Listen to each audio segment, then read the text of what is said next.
Are you excited about the new Rivian R1T truck? Have you been reading the news? You've been scouring the forums? Are you well aware of what's going on? Well, you may be really excited about it, or maybe you're just curious. In either case, I'm going to pour some cold water on your hopes and dreams, or I'm going to give you a really practical viewpoint on this new Rivian pickup, and we're going to get to it coming up right now.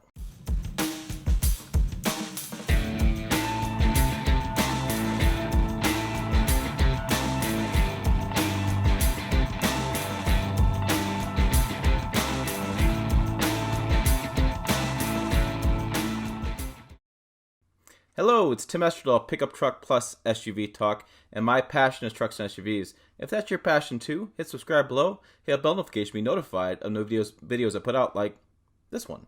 Exactly. See, it works well. So I've been asked quite a bit about the Rivian R1T truck, and I've been kind of hesitant about giving my thoughts. I've been waiting for some news to break, and I'm waiting to get some feedback from consumers, and I think I'm finally ready to put some thoughts together and to give you some practical ideas and viewpoints that, my viewpoint is very practical here in the country where I live. I got to see if things make sense. And I've always had some different viewpoints on EV vehicles. And so I thought I'd share those with you today, and we can talk more about this Rivian truck. And so it's right in the heels of this Ford partnership, which I'm going to get to as well. And so let's first talk about what this Rivian truck is. Rivian made news last November at the LA Auto Show on doing this R1T truck. And they have all these different information about it. Basically, the R1T pickup is a unibody truck, and so it's monocoque design where the bed and the cabin are all one piece. I'll talk a little more about that. It's a 5-passenger pickup. It's going to be a battery-only pickup, battery EV. It's going to have 400 plus miles of range in the top battery offering. There's three different battery offerings. You're going to have I'll get to it right here. You're going to have a 105 kilowatt battery pack, which is 230 miles of range, 135 kilowatt battery pack, 300 miles of range, and 185 kilowatt battery hour pack for 400 miles of range. The real big news on this is that it's built on what they call a flexible skateboard. So if you think about a skateboard, right, and you can flex the sides of the skateboard, and then each wheel is going to be independent, and each wheel is going to have its own electric motor that's going to run each tire. So it's really going to be all-wheel drive in many ways, because each tire is going to have a motor running itself. They've also placed a battery pack inside the frame to give it a really good center of gravity. And what this is trying to do is they're trying to claim they have class-leading off-road capability with the ability to climb up at a 45-degree angle. They're going to use control arm suspension setup in the front, which is pretty typical, a multi-link setup in the rear, kind of like a Ram truck would have, adaptive dampeners, and adjustable air suspension. And so they think they're going to be able to do this because the skateboard is going to flex as the tires flex and allow for more distance going up and as far as climbing angle. That's kind of the thought. And I kind of say it not negatively, I just kind of say that's what they're thinking currently because they haven't tested it yet. That's what it's going to say on paper. And they're also talking about, Rivian said quite a bit about 0 to 60 time, 4.9 seconds or even under 3 if you get the bigger battery pack. Amazing horsepower, 754 horses and 754 horsepower and 826 foot-pounds of torque. 100 miles an hour, less than 7 seconds. But I think the biggest key here is Rivian is calling it an adventure vehicle, even though they're claiming about 10,000 pounds of towing. And what I want to get to here is I want to explain what's going on with this. And so you have a monocoque design. It's a unibody. So your cabin and your bed is all one piece. And so that's got some benefits and it doesn't have some benefits. What I mean by that is if I'll take my pen here. So let's say this is your truck, right? And so you have the cab or the bed, whatever you want to say. And as you go up the hill, you're all one unit. And so that's what they're saying for off-road capability. The tire's going to go have the wheel articulation hit the ground, and they're going to expect this to flex a little bit. So you're going to have a little flex, which isn't a lot. They're going to have a little flex that's allowing the bed and the cabin to adjust to the terrain and go up the hill. Now, this is not how trucks are made.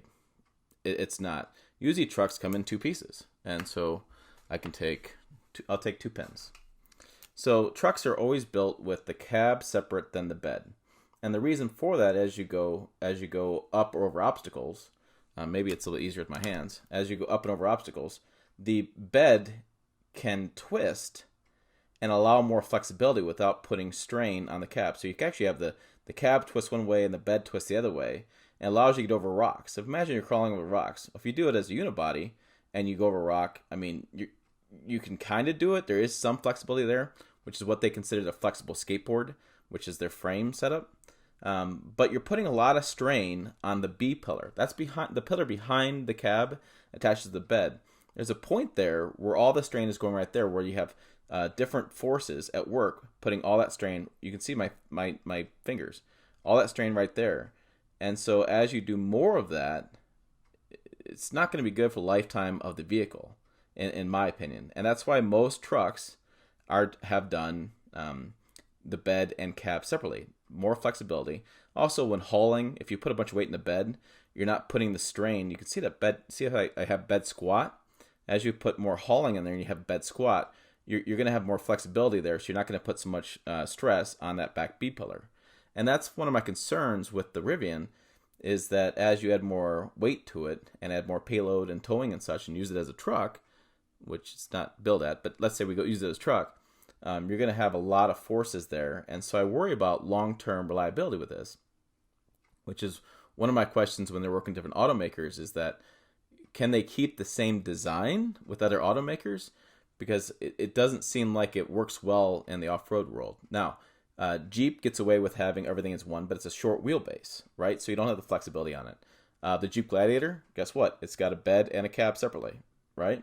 The big Ram Chargers and Chevy Blazers back in the day, well, again, it had just everything in the wheelbase. So the wheels were right behind the back of the cab, and so you didn't have that flexibility issue.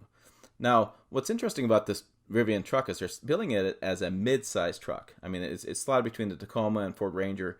It's kind of that realm.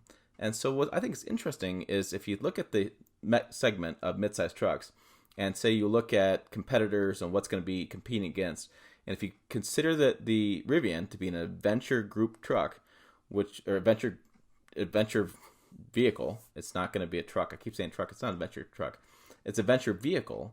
Then it's kind of one of those weird oddball ones that reminds me of the Honda Ridgeline, right? Honda Ridgeline has a monocoque design. The bed is part of the cabin. It's the only one in the marketplace, and it doesn't have a great off-roading. It's not built for that, and you can talk to Honda engineers.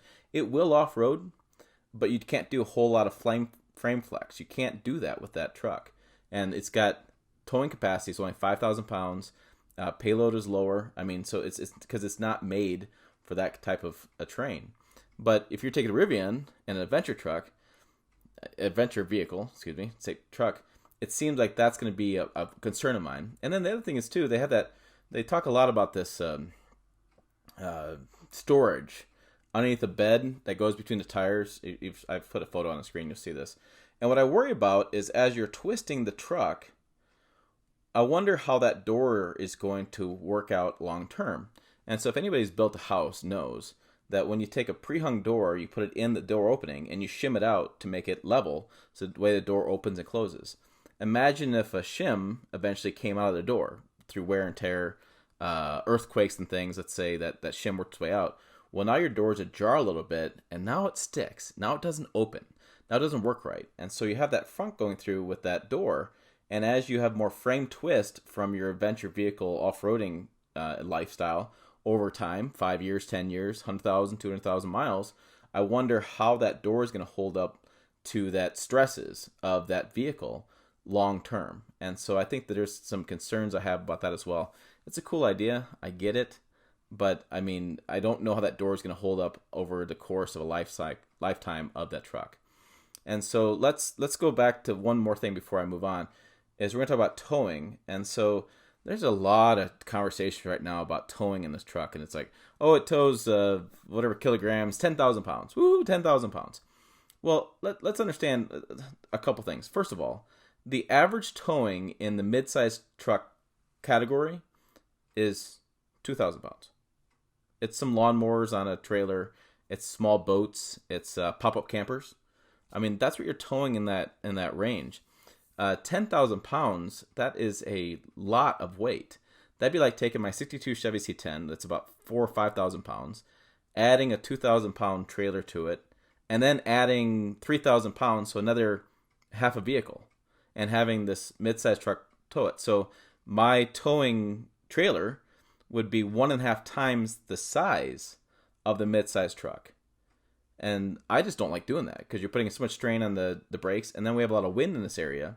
And because the truck is so much smaller than a trailer, I feel like you have more opportunities to have trailer sway and more opportunities to have things get out of whack because you have such a long load on a small vehicle.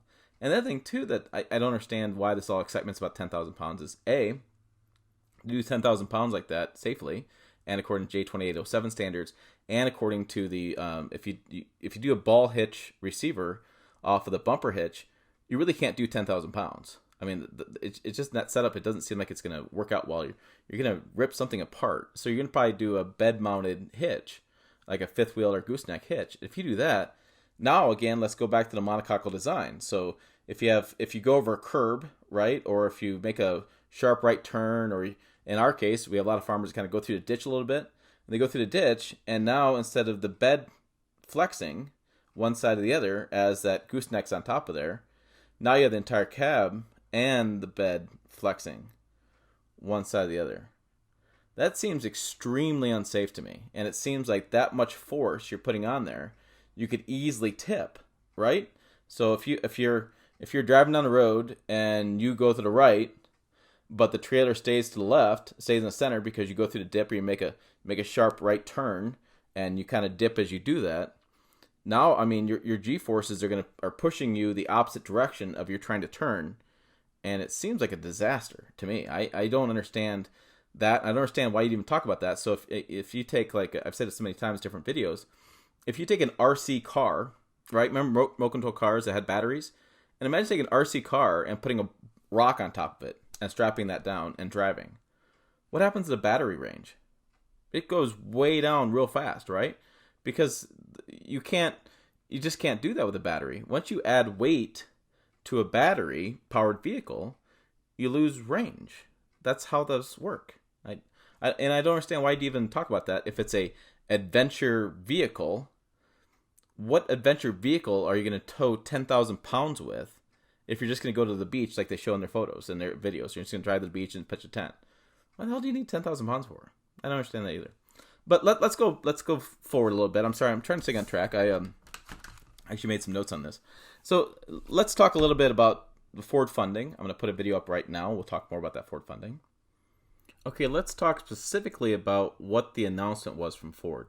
So Ford says specifically that they're going to invest $500 million in the Rivian. The partnership to deliver an all-new Ford battery electric vehicle. And so as we hit the highlights here, as I can scroll down, Ford and Rivian form strategic partnership through $500 million minority investment. Minority investment. That's not a big part of their investment. Now keep in mind, Ford almost made $1 billion last quarter, just in the last quarter. So this isn't, I know it sounds like $500 million is a huge amount of money, but when you're dealing with multi-billion-dollar companies, it really isn't. The plan is Ford to build an all new battery electric vehicle. So they're going to build a new vehicle using Rivian's flexible skateboard platform. The flexible skateboard platform is, like we said, it's just going to have the frame and the wheels are going to be independent, and it's going to allow the wheels to have their own kilowatt battery, but the own powered motors, and that is the flexible skateboard platform. Rivian, it goes on to say that Ford's Joe Hendricks is to join Rivian's board of directors, and that's it, folks. That's it. That's all the hubbub. Ford's not gonna walk in and start building Rivian pickups. F-150 is not gonna roll off the line with a Rivian badge on it. None of that garbage. It's just that's exactly what Ford's doing. Is they're buying a platform. They had $500 million to buy this platform, and it's a minority investment, which means they'll get a return on their investment if they sell those shares. If Rivian goes public, people buy out their shares, and so that's what they're talking about. Okay, so that kind of gives you an idea that it's not Ford going to build vehicles for Rivian, and Rivian's going to build a Ford badge. There was a lot of garbage going on online about that, and I was surprised about that. Let's also talk about one other thing. This isn't new. We've done mid-size, or actually compact-size EV trucks in the past. We have the 96, 97 to 98 Chevy S10. And there's a GMC version of that as well. I'll put on the screen. It was a plug-in battery electric, plug-in. It was a battery electric truck that they ripped all the gasoline out and they put an electric powertrain in. They sold it 2 years. Low consumer demand, and the price point was pretty high. And they, after a lease program of it, they recalled them all and crushed them to keep their proprietary only battery tech. Ford has done this before. Between 1998 and 2002, there was a Ford Ranger EV. This little truck had not a lot of range. Back then, batteries didn't have a lot of range. But the problem was it retailed for $52,000, and they had a lease program. Lease program brought it down like $150 a month. I mean, they really tried to sell these things, but wasn't a huge demand on this in the past either. And so you have the same idea repeating itself again and again, and you can do a Google search and you can find company after company after company that was an EV car company that's failed. Fisker, was it Karma, still whatever you call it these days. Faraday Future took like $1.5 billion, still has not produced a car. Tesla has been losing money and gaining money and losing money. I don't know how you could categorize those guys. They've living off the government subsidies they've been getting. I mean, they've made a lot of money off of government funding and keeping them in business because they've definitely faced some headwinds. So now you look at current models in the marketplace, say like the Nissan Leaf. Well, heck, that was down 12.4% last month, and it's only sold 2,600 units, and that's new extended range Nissan Leaf. The Chevy Bolt, last time I checked, the electric only car, isn't doing much better. Tesla sales are down. There's conversation about the tax credit ending or going away. There's not a whole lot of energy in the segment that leads me to believe that all of a sudden electric trucks are going to take over and be this huge seller. So then let's go back to something I said. So if you think about, we were discussing the size of it and how it would compare and maybe unibody design. I said Honda Ridgeline made sense to me. I mean, that's about, if you're looking at like an alternative mid-sized truck, unibody construction, I think the Ridgeline makes a lot of sense as comparison here. Much more than Tacoma and much more than the Ranger. So let's look at Ridgeline. And I think the important thing to realize here is the Ridgeline sells, 2,000 units a month or so? And Rivian just had that event in New York City. You may have saw the news. They invited a bunch of owners to New York City to celebrate the Rivian. And they had 1,000 people show up. Well, these 1,000 people put down $1,000 refundable deposit. Refundable deposit. They took a trip to New York City and they saw a car that they may want to own. That's what happened. And so 1,000 isn't very much. It's not very much at all. I mean, if you think about the Ridgeline sells a couple thousand and Honda doesn't do a lot to support it, and that's a major manufacturer. Imagine a boutique manufacturer like Rivian selling 1,000 trucks a month. That's what they'd have to do to really make things work as a profit-wise. They have a long road above to get to where they want to be. But anyways, if you look at Rivian, and I did a chart here, and I'm sure I'm going to get some hate from the EV lovers, and they're going to tell me, oh, everything varies. And that's the problem with EVs, is that everything varies. Whether you charge at home, whether you have solar power, where you charge at work, how much are you charging full to empty? What are you doing? And I've always argued that, that varies on gasoline engines too. Like, I don't drive my 62 that often, but if I did, well, then I may drive empty to full. I may fill up half tank. Everything varies. Everything varies on this stuff. But I was always taught to take a sheet of paper, write down pros and cons, and then figure out, on paper what it looks like. And so I'm going to show you on paper.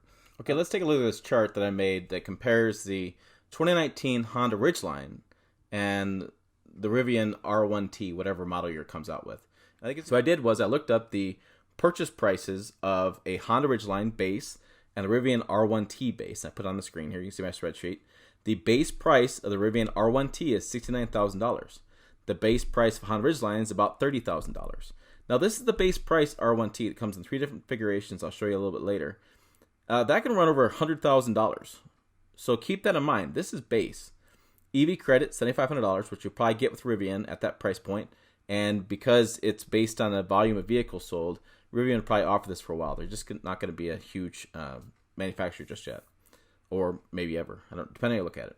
Anyways, final price, $61,500 versus $29,900. So $30,000 versus $60,000. So you have about $30,000 difference. It's almost double the price. So just double the price. So I like to look at cost of ownership. So people like to talk about EVs as being free energy. I've never understood that. It still costs you money to charge these things. Cost of ownership. So the range on the 105 kilowatt hour battery pack is 230 miles. I have an asterisk there. You can get a 105 kilowatt battery pack, 135 kilowatt battery pack, 185 kilowatt per hour battery pack. 185 is the one they're talking about because it's 400 miles of range. But I'm just going to do 105. If you can do your own math for the 400 miles of range version. But 230 miles. For the Honda Ridgeline, the average combined fuel economy is 22 miles per gallon, and that is in the front-wheel drive pickup. Okay? And if you take that times a 19-gallon tank, it's actually 19 and a half, but I run it off, you're looking at 418 miles of range.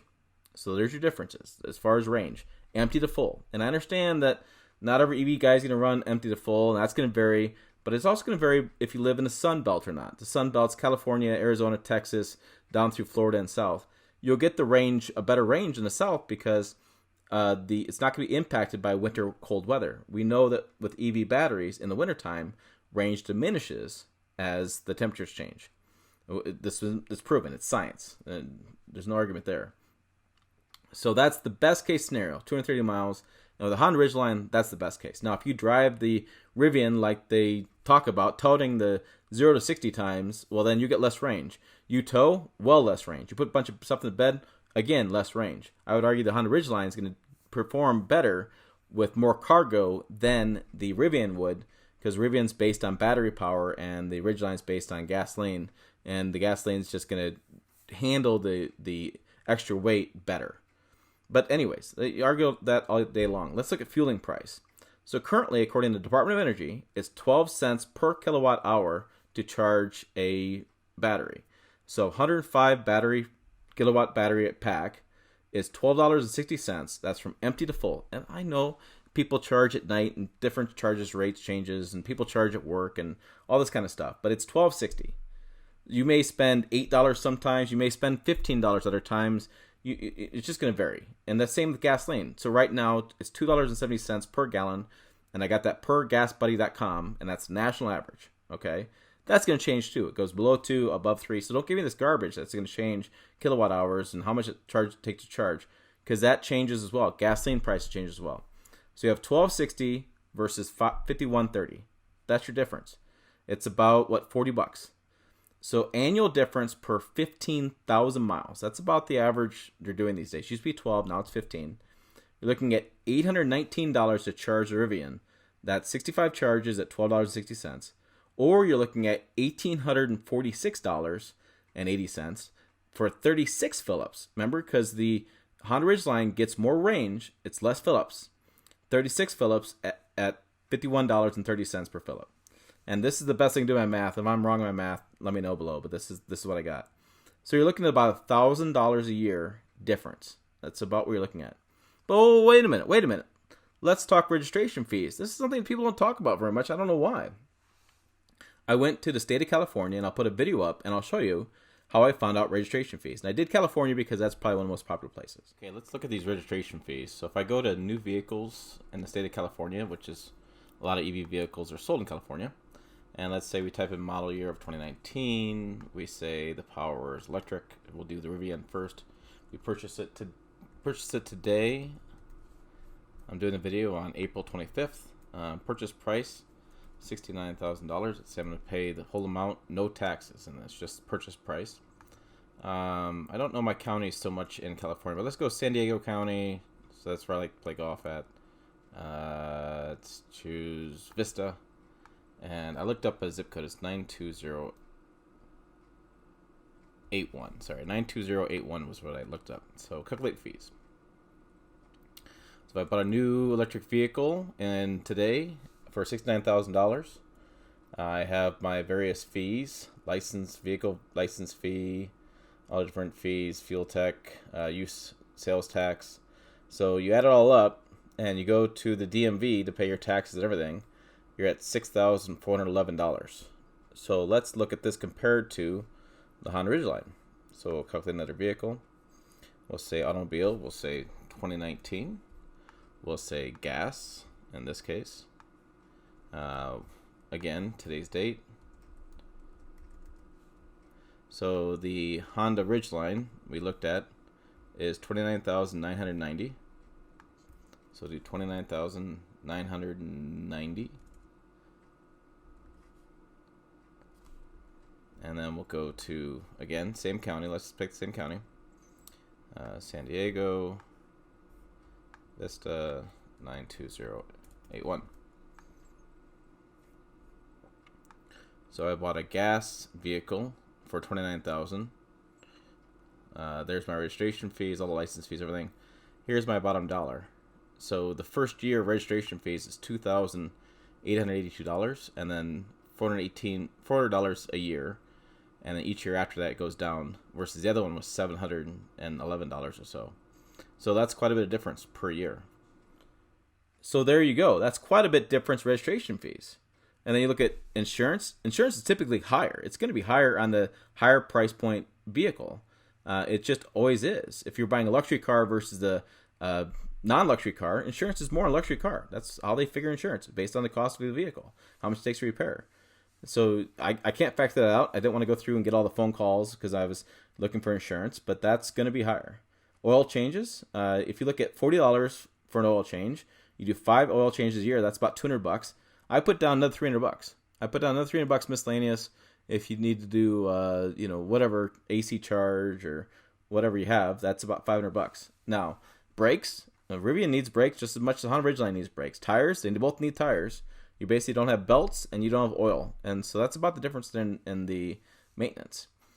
So if you look at first year fuel, registration, and maintenance, and that's if you're paying the sales tax at the registration office and not financing it. If you do all that in the state of California, it's $7,230 for the first year of ownership of the Rivian versus $5,228 for the first year of Honda Ridgeline. If you do the second year with fuel, registration, and maintenance, you're about $1,300 in difference. So think about that. I'm going to grab my calculator real fast. And if I do, the difference was $30,000 in purchase price. If I divide that by $1,300, which is what we're kind of talking about here, right? $1,300.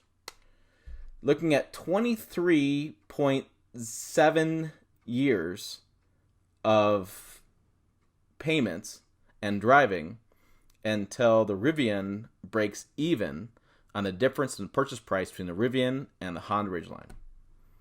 So if you plan on keeping your truck 23 years, A, more power to you. B, you're probably going to replace the battery in the Rivian, which is probably going to cost upwards of $10,000. So that number is going to change even more. So you're looking at never. You're looking at never getting the price difference and the return on investment by going electric versus the gasoline Ridgeline right now today. So in summary, my issues with the Rivian pickup are simple. A, it's not a pickup. It's not a truck. The pickups and trucks, different things in my world, but it's not a pickup or a truck. It's just a adventure vehicle. It's an electric powered golf cart that sits 5 people more comfortably with cargo room. For me, I'd go buy a side-by-side. I could do a side-by-side 2x2 you can make them 4 2x2. I could do a little trailer behind it.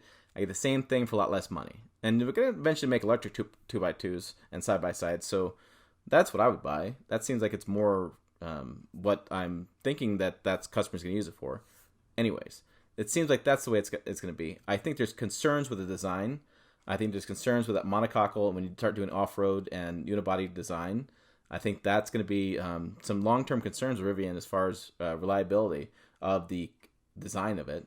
I have some concerns about towing capacity. I would just take that line off the press release. It doesn't make any sense to me. Don't even advertise that.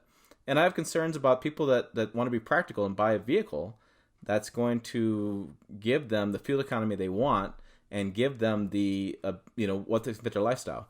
Now look, people call me EV rejectors all the time. I get that. Fine. Label me. What do you want to do? I'm not an EV rejector. I'm a practical guy. I can't figure out on paper where an EV makes sense to me. I want to get excited everybody else, but it's like I tell people, I said, I have my cell phone, my iPad, my laptop, my wife's iPad, my wife's desktop or laptop, my wife's phone. My kids got a phone. They got 2 Kindles. Like, I really want one more thing to charge at night. Like, I really want to make sure that my truck is plugged in to charge.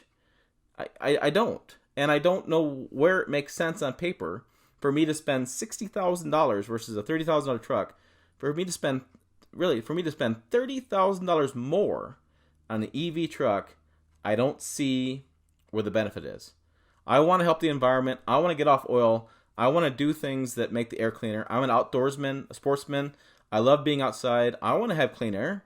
I want to do that. But I don't want to spend $30,000 more on a vehicle just so I can make incremental changes on clean air. To me, we want to fix clean air. Let's work on semi-trucks. Let's work on trains. Let's work on boats. And let's work on ocean liner ships. And let's work on factories. Those would make much more difference over a big grand scheme of things than the tailpipe on an electric truck. So hey, if you found this video informative and you made it through the entire end, give you a big thumbs up on that. Hit subscribe below. Hit the bell notification to be notified new videos put out. Hit like. Give me a like if you like this video. I'm always curious to get you guys' feedback. Leave me comments. I do videos based on your comments all the time. Find us on pickuptrucktalk.com. Pickup Truck Talk. It's on Facebook, Instagram, and Twitter. 3 words. Made it simple both ways. Really easy to find us. Did that on purpose. And as always, thanks for watching. I'll see you down the road.